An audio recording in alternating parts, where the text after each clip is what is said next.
Hello बच्चों, welcome to the study education channel. Class 8 social science, chapter 3 ruling the countryside our past. Okay, ये जो chapter है इसके question answers हम करने जा रहे हैं। इसकी पूरी एक्सरसाइज अपन डन करेंगे इजी मेथड से। आई होप कि आपको बहुत अच्छे से हम एक्सप्लेन कर पाए, ठीक है। और जिसको अगर कोई चीज़ समझ में ना आए तो प्लीज़ कमेंट में मुझे बताइए कि ये मैम ये चीज़ प्रॉब्लम कर रही है, तो I will explain you again. Okay, so first question is matching से है। पहला question, match the following. Check कीजिए यहाँ पे, ये जो रेओट, महल, निज और रेओटी जो दिया गया है, इसको किसके साथ मैच करना है ये आप बताएंगे हमें। किसी को पता हो तो मुझे बताओ। ओके, बाकी आंसर मैं आपको बताती हूँ यहाँ से। ओके, सो रेओट जो है इसको अपन मैच करेंगे पीजेंट से, और महल जो है इसको अपन मैच करेंगे विलेज से। निज जो है वो cultivation on planters own land. Ryoti जो है वो कल्टीवेशन और रेओट्स लैंड। यहाँ पे रेओट का मतलब वो है जो जमीन में खेती करते हैं, वो होते पीजेंट, ठीक है। जमीन में खेती करने वाले को रेओट बोलते हैं। और रेओट जो काम कर रहा है रेओट का, वो होता है एक पीजेंट, ठीक है। जो ब्रिटिशर्स जब यहाँ पे थे तब उन्होंने ये वर्ड यूज किया था रेओट, ठीक है। तो रेओट ही कौन हो जाएगा, कल्टीवेशन और रेओट्स लैंड। तो जो रेओट की लैंड पर कल्टीवेशन करता है, मतलब खेती करता है, वो तो वो रेओटी हो जाता है। तो ये अपन ने इसके हिसाब से क्वेश्चन नंबर, ये मतलब इसका फोर्थ पॉइंट डन कर लिया। निज का मतलब होता है जो खेती खुद की जमीन पर करता है, तो वो निज हो गया। और जो दूसरी की जमीन पर करता है, रेओट की जमीन पर करता है, वो रेओटी हो गया, ये निज हो गया। और महल कहाँ होते हैं, विलेज, जिसमें गांव में महल बने होते हैं। ऐसा तो नहीं कभी शहरों में कोई महल देखा हो तुमने, पता चले कोई सा बेंगलोर चले जाओ तुम, उधर तुम्हें कोई सा अच्छा सा महल बना देखे, ऐसा तो होता नहीं है, ठीक है। वो पुराने बने हैं वो चीज अलग है, बाकी नॉर्मली अभी महल अपन को ज्यादातर गांव में देखने को मिलेंगे। और रेओट तो मैंने आपको बता दी कि पीजेंट्स को रेओट बोलते हैं, ठीक है। सो अपन देखते हैं fill in the blanks. Growers of बोर्ड in Europe show as a crop which would provide competition to their earnings. Simply आप इस क्वेश्चन में ये देख सकते हैं कि जो बोर्ड है उसको, वो यूरोप में चलता था पहले। मतलब बोर्ड क्या है, एक डाई है जो मतलब कपड़ों को कलर करने के लिए यूज होती है। उसी टाइप से अपने यहाँ पे इंडिगो है। तो इंडिगो जो था वो इंडिया में, इंडिया का प्रोड्यूस्ड चीज थी, जो ब्रिटिशर्स ने प्रोड्यूस कराई थी, ठीक है। तो एक प्लांट है ये। तो जो यूरोप के लोग थे उनको उनको बोर्ड के कंपैरिजन में कौन सा ऐसा प्लांट लगा जो कंपटीशन में आ सकता है अर्निंग के मामले में, तो उनको इंडिगो प्लांट लगा, ठीक है। यहाँ पे अपन इंडिगो लिख देंगे, यहाँ पे इंडिगो अपन फिल करेंगे, ठीक है। यहाँ पे बेटा इंडिगो आ जाएगा, तो आप लोग फिल कर लेना। इंडिगो जो है वो उनको कंपैरिजन में सही लगा कि भाई ये क्या है, मार्केट में कंपटीशन में रखा जा सकता है बोर्ड के कंपैरिजन में, ठीक है। दोनों ही डाइज हैं जो कपड़े को कलर करने के लिए यूज होती हैं। So we are going to the next question. Question number B, the demand for indigo increased in the late 18th century Britain because of. जो इंडिगो की डिमांड थी वो बढ़ गई थी, कहाँ पे बढ़ गई थी, ब्रिटेन में। कब बढ़ी थी, लेट 18th सेंचुरी। मतलब जब जब 18th सेंचुरी खत्म हो रही थी, उसके एंड में इंडिगो की डिमांड बढ़ गई थी। क्यों बढ़ गई थी, क्योंकि यहाँ पे देखते हैं अपन इसका आंसर कि क्यों बढ़ गई थी, ठीक है। तो the demand for indigo increased in the late 18th century Britain because of the expansion of cotton production as a result of industrialization, which in turn created an enormous demand for cloth dyes। मतलब जो cotton का production था वो बढ़ गया था बहुत ज्यादा, ठीक है। इंडस्ट्रियलाइजेशन इसका रिजल्ट था, ठीक है। तो उसकी वजह से क्लॉथ डाइज की डिमांड जो है वो बहुत ज्यादा बढ़ गई थी, ठीक है। ये अपना आंसर यहाँ पे होता है। अपन क्वेश्चन नंबर मतलब सी पॉइंट में देखते हैं, see blank. The international demand for indigo was affected by the discovery of, कौन किसकी डिस्कवरी के बाद जो इंडिगो की इंटरनेशनल डिमांड थी वो कम हो गई थी, बताओ भाई। कोई चीज तो आई, देखो बोर्ड तो उसको कंपेयर नहीं कर सकता। बोर्ड उसके मतलब बोर्ड ऐसा नहीं है जो उसके साथ कंपटीशन में रखा जा सके, ठीक है, क्योंकि बोर्ड के कंपटीशन में इंडिगो को रखा गया था। तो ऐसी कौन सी चीज आई थी जिसकी वजह से इंडिगो का जो प्रोडक्शन है बहुत ज्यादा कम हो गया था, मतलब उसकी मांग नहीं थी बाजार में। सीधी बात है, जैसे आप कोई भी शर्ट है सेम क्वालिटी की 500 रुपए की खरीदते हो, वही शर्ट अपन को 200 रुपए मिलेगी। उससे भी बेस्ट क्वालिटी में तुम 200 वाली शर्ट खरीदोगे ना, ठीक है। तो उसी तरीके से सिंथेटिक डाइज आ गए थे, मतलब मैन मेड, इंसानों ने बना दिए थे। उनको प्लांट्स उगाने की जरूरत नहीं थी, सीधी बात, उनका सब तरीके खर्चा बच गया। फैक्ट्री खोलो, उसमें बनाओ, बस बेचो। आया समझ में। इसलिए जो सिंथेटिक डाइज थी, यहाँ पे लिखा होगा आंसर, ये देखिए यहाँ पे, ये वाला आंसर है जो सिंथेटिक डाइज वाला है, यहाँ पे दिया गया है ये सिंथेटिक डाइज।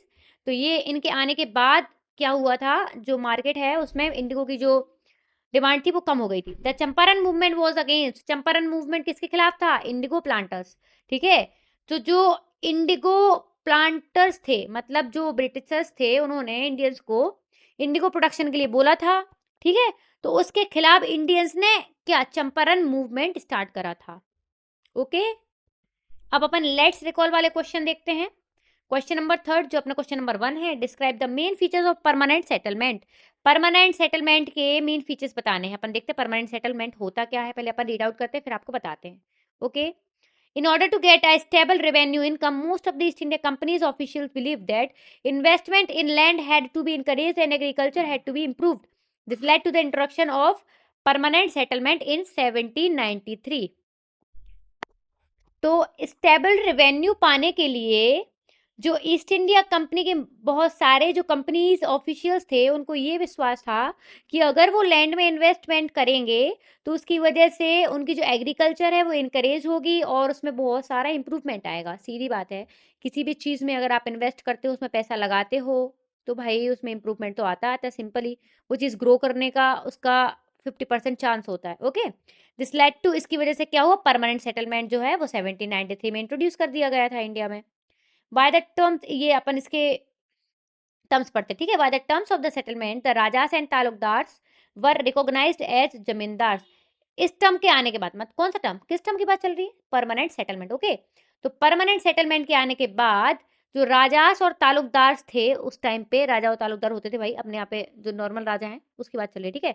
जो राजा और तालुकदार थे उन दोनों, उनको क्या बोला जाता, उनको जमींदार बोला जाता था, ठीक है। जो बड़े बड़े लोग थे ना, राजा और तालुकदार, छोटे लोगों की तो बात ही नहीं है, ठीक है। बड़े लोगों की बात चल रही है, तो राजा और तालुकदार जो होते थे उनको जमींदार बोला जाता था, ठीक है। They were asked to collect rent from peasants and pay revenue to the company. उनको बोला जाता था जमींदार को कि आप रेंट को कलेक्ट करो, किससे, पीजेंट से। सिंपली मैंने आपको बताया था जो रेवॉट है वो पीजेंट है, जो खेती करने वाले हैं दूसरे की जमीन पे, तो पीजेंट होते, तो उनसे ही तो भाई रेंट कलेक्ट करेंगे ना वो, कि भाई तुम हमारी जमीन पे कर रहे हो तो हमें रेंट दो, किसकी बल्दी। तो वो जो जमींदार थे वो उनसे रेंट लेते थे पीजेंट से, और उनको रेवेन्यू, वो उनको उनसे लेके रेंट लेके वो रेवेन्यू पे करते थे, किसको, कंपनी को। पहले जो जमींदार थे इनसे लेंगे पैसे, फिर वो कंपनी को दे देंगे। आया समझ में, ठीक है। थर्ड पॉइंट देखते हैं, amount to be paid was fixed permanently. Permanent settlement में जो अमाउंट था वो परमानेंट फिक्स कर दिया गया था कि अगर आपको 100 रुपए लगेंगे तो 100 रुपए ही लगेंगे, 100 से ना 101 ना 99। Okay, it was felt that this would ensure a regular flow of revenue. उसकी वजह से वो क्या है, वो ये सोचते थे कि अगर हम परमानेंट परमानेंट कर देंगे, इनका अमाउंट जो है फिक्स कर देंगे, तो उसकी वजह से रेगुलर फ्लो बना रहेगा रेवेन्यू में, ठीक है। ना ना कोई और कंपनी उनको कुछ ऑफर भी नहीं कर पाएगी, ठीक है। सेम टाइम में जो जमींदार थे वो अगर लैंड का जो टैक्स है वो पे नहीं कर पाते थे, तो उनकी जो जमींदारी जो थी उनको अपनी जमींदारी खोनी पड़ती थी। ये आपके लास्ट पॉइंट में दिया गया है कि अगर जमींदार रेवेन्यू पे नहीं कर पाता है तो वो अपनी उसकी जो फिक्स रेवेन्यू है उससे ज़्यादा नहीं लगेगी भाई, सिंपली तो उतना ही लगता है, ठीक है। तो वो अगर पे नहीं कर पाता तो उसको अपनी जमींदारी खोनी पड़ेगी, ठीक है। यही मैंने आप पहले वाले लाइन में लिखा है, ठीक है, कि जो जमींदार है उसमें इन्वेस्ट करते थे ना, तो भाई अब उनके पास नहीं हो पाता था, ठीक है, कोई बात नहीं। चलो अब अपन पहुंचे क्वेश्चन नंबर 4 पे। How was the Mahalwari system different from the permanent system. जो महलवारी सिस्टम है वो परमानेंट सिस्टम से डिफरेंट क्यों है, चलो मैं अपनी लैंग्वेज में आपको बताती हूँ, ठीक है, विदाउट रीडिंग। ठीक है, जो महलवारी सिस्टम था उसमें क्या होता था, जैसे परमानेंट सेटल में क्या अमाउंट फिक्स होता था, ठीक है। इसमें अमाउंट फिक्स नहीं होता था। एक पॉइंट आपका ये हो गया कि दोनों में अमाउंट का डिफरेंस था, कि जो महलवारी सिस्टम में है उसमें अमाउंट फिक्स नहीं था, परमानेंट सेटलमेंट में अमाउंट फिक्स था, ठीक है। और जो महलवारी सिस्टम था वो हॉल्ट मैकेंजी के द्वारा लागू किया गया था, ठीक है। कहाँ पे, बंगाल प्रेसिडेंसी के जो नॉर्थ वेस्टर्न पार्ट था उसमें, ठीक है, 1822 में। और जो परमानेंट सेटलमेंट था वो 1793 में इंट्रोड्यूस करा गया था लॉर्ड कॉर्नवेलिस के द्वारा, ठीक है। और इसकी वजह से क्या हो, जो परमानेंट सेटलमेंट था ये अल्टरनेटिव था सबके लिए, ठीक है। और जो ये था परमानेंट, सॉरी, महालवारी सिस्टम जो था, महालवारी सेटलमेंट जो था वो अल्टरनेटिव था परमानेंट सेटलमेंट के, ठीक है। और जो परमानेंट सेटलमेंट था वो ईस्ट इंडिया कंपनी के द्वारा चलाया जाता था, ठीक है। इसमें स्टेबल रेवेन्यू होती थी। और इसमें जो महलवारी सिस्टम था उसमें क्या था, विलेज के हेडमैन थे वो चार्ज को कलेक्ट करते थे, इसमें राजा और तालुकदार कलेक्ट करते थे परमानेंट सेटलमेंट में। और इसमें जो रेवेन्यू का अमाउंट था वो फिक्स नहीं था महलवारी सिस्टम में, और पीरियडिकली मतलब टाइम टू टाइम ये बढ़ता जाता था। द एस्टिमेटेड रेवेन्यू जो था विलेज में उसको क्या करना पड़ता था, कैलकुलेट करते थे वो रेवेन्यू को, और अगर जो विलेज और महल है वहाँ पे उनको पे करना पड़ता था, और इसका जो अमाउंट था वो फिक्स था, कभी भी वो फ्यूचर में कभी इंक्रीज नहीं होगा, सिंपली। आई होप कि आपको बहुत अच्छे से ये दोनों डिफरेंसेस समझ में आएंगे। लॉन्ग में आंसर पूछने की प्रोबेबिलिटी है 95%। सो स्टूडेंट्स, बच्चों, आप जल्दी से इसको अच्छे से लर्न कर लीजिए, बाकी समझ में ना आया दोबारा मेरी वीडियो देख लेना, अच्छे से समझ में आ जाएगा। Okay, question number 5 is give two problems which arose with the new Munro system of fixing revenue. Revenue को फिक्स करने के लिए जो मुनरो सिस्टम स्टार्ट हुआ था, उसके साथ कौन कौन सी प्रॉब्लम्स अराइज हुई थी। पहले बात, जो आप सबसे पहले मुझे आंसर दीजिए इस क्वेश्चन का, कि जो मुनरो सिस्टम था वो किसने स्टार्ट करा था, बताइए। जो मुनरो सिस्टम था किसने स्टार्ट करा था, कमेंट में द आंसर। आंसर कमेंट में कीजिए, मुझे बताइए जल्दी से। बच्चे, कौन कौन बच्चा आंसर दे रहा है। चलो भाई, इतना तो टाइम नहीं, आप लोग बहुत टाइम लगाते हो, मैं आंसर बताती हूँ। थॉमस मूनरो। थॉमस मूनरो जो था, उसने मूनरो सिस्टम को लागू किया था रेवेन्यू को फिक्स करने के लिए, ठीक है। चलिए एक और क्वेश्चन बताओ। Meaning of word Mahal in Mahalwari system. Mahalwari system में जो महल का मतलब है वो क्या है, बताइए। एनीवन नोज द आंसर, बताएगा कोई? कोई नहीं बताएगा।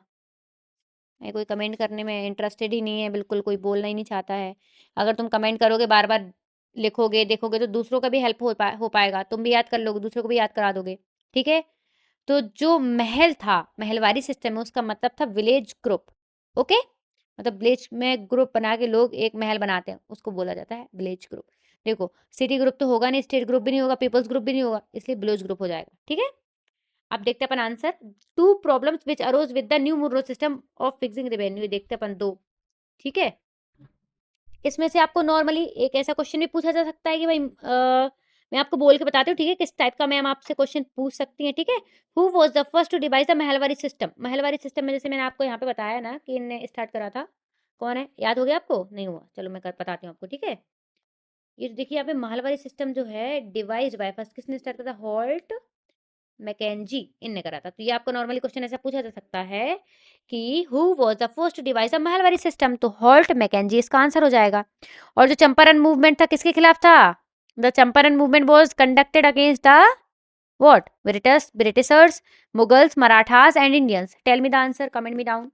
आई विल नॉट टेल यू, मैं नहीं बताने वाली भाई, बिल्कुल भी नहीं बताऊंगी, आप लोग बताओगे। तो मेरा तो मुंह दुखने लगा बोलते बोलते, अब नहीं बताने वाली बिल्कुल भी। बता दीजिए, बहुत सारे बच्चे बोल रहे हैं। क्यों बताऊं भाई, मैं बता चुकी हूँ अभी अभी तुम लोग को। चंपारण मूवमेंट यहाँ पे आइए, दिखाती हूँ आपको, आइए आइए मेरे साथ। I am telling you, Champaran movement, ये देखिए यहाँ पे पॉइंट है, चंपारण मूवमेंट वॉज अगेंस्ट। जो चंपारण मूवमेंट था किसके अगेंस्ट है, यहाँ पे देखिए सिंपली लिखा है इंडिगो प्लांटर्स। इंडिगो प्लांटर्स कौन थे, दिमाग लगा लो इतना, तुम लोग सिंपली इतना भी नहीं तुम लोग को समझ में आता क्या। इंडिगो प्लांटर्स, इंडिगो कौन लेके आया था अपने इंडिया में, इंडियंस तो हो गए ना, इंडियंस इंडियंस के खिलाफ ही वो करेंगे क्या, बिल्कुल नहीं, ऐसा नहीं होता है। जो ब्रिटिशर्स थे वो लेके आए थे, तो इसका आंसर हो जाएगा ब्रिटिशर्स और इंडिगो प्लांटर्स, दोनों कर सकते हो आप, ठीक है। चलो अपन यहाँ पे पढ़ रहे थे, इसका आंसर अपन इसके क्या प्रॉब्लम्स देख रहे थे। पहली प्रॉब्लम देखते हैं, driver whether desire to increase the income from land revenue official fixed to higher revenue divide. Simply इसमें क्या बोल रहा है कि जो भी इनकी इच्छा थी इनकम को इंक्रीज करने की लैंड से, ठीक है, और रेवेन्यू ऑफिसर्स थे उन्होंने फिक्स कर दिया था कि भाई तुम्हें इतना ही देना पड़ेगा, ठीक है। फिर भी वो क्या करते थे, उन लोगों ने क्या कर दिया था, उन्होंने रेवेन्यू जो था बहुत हाई कर दिया था। देखो बढ़ा तो सकते नहीं, इसलिए उन्होंने एक एक बार कर दिया था कि भाई मोनो सिस्टम के द्वारा जो रेवेन्यू ऑफिशियल थे उन्होंने बहुत ज़्यादा हाई रेवेन्यू डिमांड कर दी थी कि तुम हमें, अब शायद ऐसा होता होगा 1 मंथ में देना पड़ता होगा, तो अब ये बोल देंगे 1 मंथ में तुम आप हमें 2 टाइम्स पे करो, ठीक है, इस तरीके का। दूसरा देखते हैं, peasants were unable to pay ryots fled the countryside and villages become deserted in the many region. बहुत सारी जगह पे ऐसा हुआ कि जो पे नहीं कर पाते थे ना, जो भी पीजेंट्स थे, तो उनकी वजह से उनकी जो जमीन थी, विलेजेस थे, कंट्री साइड थी, वो डेजर्टेड बन गए। मतलब क्या बन गए, डेजर्ट मतलब क्या होता है, इतना तो पता है, ये भी मैं बताऊंगी आप लोगों को। क्या बच्चे हो यार, इतना भी नहीं बताऊंगी। डेजर्ट, रेगिस्तान, जहाँ पे पेड़ पौधे नहीं उगते हैं, बंजर जमीन, वो बन जाते थे। क्यों बन जाते थे, मैंने आपको लास्ट चैप्टर में बताया है ना कि जहाँ पे इंडिगो प्लांट उगाया जाता है वहां पे वो जमीन खराब हो जाती है, कुछ उगाया नहीं जा सकता। आया समझ में, इसलिए उन लोगों ने क्या करा था, इसलिए उन लोगों ने उनके खिलाफ जाके गए थे वो, कि हम नहीं उगाएंगे अपनी इंडिया की लैंड पे। ओके, 6 क्वेश्चन देखते हैं। Why were the rewards reluctant a growth इनको, लो सिंपली यहाँ पे भी आंसर रिपीट हो रहा है, देखते हैं यही चीज जो मैंने आपको बता दी अभी। The rewards reluctant to grow indigo, मतलब उन्हें क्यों मना कर दिया था कि हम इंडिगो नहीं उगाएंगे। प्लांटर्स जो थे वो बहुत लो प्राइस उनको देते थे इंडिगो के लिए, ठीक है। और जो रियोर्स थे वो उनकी पोजीशन ये थी कि वो भी उनको उनकी भी जो भी कॉस्ट थी उसको रिकवर नहीं कर पाते थे, ठीक है। और जो अर्निंग थी उनको उसमें भी बिल्कुल प्रॉफिट नहीं हो रहा था, ठीक है। इसकी वजह से जो रिवॉर्ड थे वो हमेशा क्या में डेप्थ में रहते थे, मतलब नुकसान में रहते थे, ठीक है। तो इसलिए जो प्लांटर्स थे उन्होंने इंसिस्ट कर दिया कि भाई पीजेंट्स जो हैं वो इनको कल्टीवेट करेंगे फर्टाइल लैंड पे। वो बोलते थे पीजेंट प्लांटर्स, लेकिन वो बोलते थे कि हम फर्टाइल लैंड में नहीं करेंगे क्योंकि हम यहाँ पे चावल उगाएंगे, और चावल अगर उगाएंगे तो इंडिगो नहीं उग पाएगा। और वो बोलते नहीं, तुम तो इंडिगो उगाओगे फर्टाइल लैंड पे, ठीक है, जिससे उनको प्रोडक्शन ज्यादा मिल सके। लेकिन अगर वो फर्टाइल लैंड पे इंडिगो उगाएँगे तो उनकी वज़ह से कभी फ्यूचर में चावल नहीं उग पाएगा, क्योंकि जो एक बार यूज़ हो जाए इंडिगो के लिए तो दोबारा सोइंग राइस के लिए वो काम की नहीं रहती है, ठीक है? यही चीज़ मैंने पहले बता दिया। क्वेश्चन नंबर 7th इज़, कितने बचे हैं? चलो लास्ट क्वेश्चन है अपना। What were the circumstances which led to the eventual collapse of indigo production in Bengal? बताओ ऐसे कौन से सर्कमस्टेंसेस हैं जिसकी वज़ह से इंडिगो बंगाल में इंडिगो प्रोडक्शन से कोलैप्स हो गया था, मतलब इंडिगो प्रोडक्शन बंद हो गया था बंगाल में। बताइए, बताइए क्या रीज़न हो सकता है? यहाँ पे भी किसी ने प्रोटेस्ट करा होगा, कोई ना कोई तो रीज़न होगा, बताइए। चलो देखते हैं। The ryots began to refuse to grow indigo. जो रियॉर्ड्स थे उन्होंने मना कर दिया कि भाई हम इंडिगो नहीं उगाएँगे, ठीक है? उन्होंने सपोर्ट करा, किसने सपोर्ट करा? जो वहाँ के हेडमैन और ज़मींदार थे उनने लड़ाई करी उनके खिलाफ और उनको सपोर्ट करा कि हम भी आपके साथ हैं, आप सही बोल रहे हो। तो इसका जो स्केल ऑफ प्रोटेस्ट था, उसके साथ गवर्नमेंट भी थी, ठीक है? तो वो भी इंटरवेन कर रही थी। जो इंडिगो कमीशन थी उसने प्रॉब्लम्स को इनक्योर करा, सेटल करा। तो जो कमीशन थी उन्होंने एक्सेप्ट करा फॉल्ट्स को कि हाँ, हमारी गलती है, प्लांटर्स की गलती है इसमें। इसलिए उन्होंने रियर्स को अलाउ कर दिया कि आप जो कुछ भी आपकी ज़मीन पर उगाना चाहो, आपकी इच्छा है, आप उगा सकते हो, आपको बिल्कुल भी छूट दी गई, ओके? इसकी वजह से इंडिगो प्रोडक्शन कोलैप्स हो गए थे बंगाल में। So students, we have finished all the important question answers of this chapter. I hope आपको बहुत अच्छे से समझ में आया होगा। और जिसको जो चीज़ समझ में नहीं आया, आप कमेंट में मुझे बता दीजिए, मैं दोबारा एक्सप्लेन कर दूँगी आपको शॉर्ट में। ओके बच्चों, थैंक यू वीडियो के एंड तक हमारे साथ जुड़े रहने के लिए। आई होप आपने वीडियो को लाइक और सब्सक्राइब भी कर दिया होगा, और जिसने नहीं किया तो जल्दी से वीडियो को लाइक और सब्सक्राइब कीजिए ताकि आपको हमारे इंपॉर्टेंट नोटिफिकेशंस मिलते रहें। Thank you so much. मिलते हैं ऐसी प्यारी सी नेक्स्ट वीडियो के साथ, चैप्टर नंबर 4। अब उसका नाम भी बता दूँ आपको, आपने पढ़ा नहीं है क्या? चलो बता देती हूँ, tribals, dikus and the vision of golden age. इसके बाद अपन नेक्स्ट चैप्टर में जल्दी से आदिवासियों के बारे में पढ़ते हैं, ठीक है? ओके, वो गोल्डन एज के बारे में पढ़ते हैं, सोने की चिड़िया भारत को क्यों बोला जाता है। Okay, thank you so much.